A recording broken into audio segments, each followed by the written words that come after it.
In today's video, I am going to teach you how to add customer contacts from website to Zoho CRM. To get started, you will work inside Zoho CRM, and your goal is to connect a website form to your CRM so new leads or customer details can be captured automatically.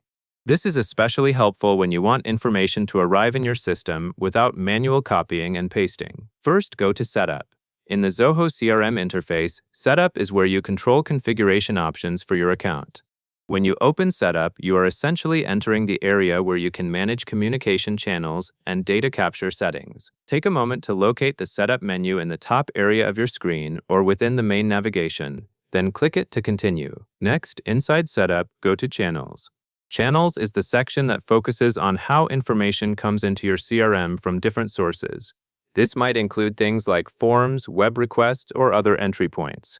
Once you open Channels, you will see options related to bringing data in from external tools and websites. This is the key area for your next action. After that, click Web Forms. This part matters because Web Forms is where Zoho CRM manages web-based forms that are tied to your CRM workflow. You will be able to view existing forms, create new ones, and configure how contacts are recorded. Look for the Web Forms option in the Channels area, then open it. Now, open your form. If you have already created a form earlier, you should see it listed here. Click the form that you want to use so you can update it or review its settings. Opening the correct form is important because any changes you make will affect where and how submissions are stored in your CRM. Once your form is open, create a new form name or update the form name field. The instruction is to name it. You want the name to be clear and recognizable so you can identify it later, especially if you manage multiple website forms.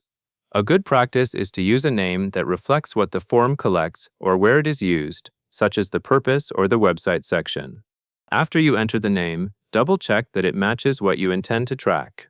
Next, you will add your URL. This is the website address or web location associated with this form connection.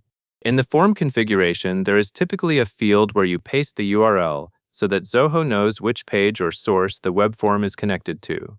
Carefully copy the correct URL from your website and paste it into the URL field.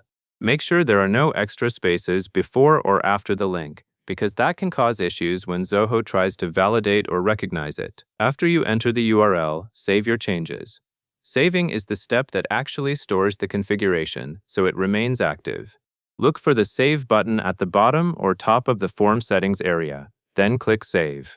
If Zoho displays a confirmation message, review it briefly to make sure everything was saved successfully. At this point, you have completed the setup actions required for your web form connection. Your form is named, linked to the correct URL, and saved so it is ready for use. When people submit the form on your website, Zoho CRM can now process that incoming information based on the configuration you are establishing here, and that covers everything you need to know.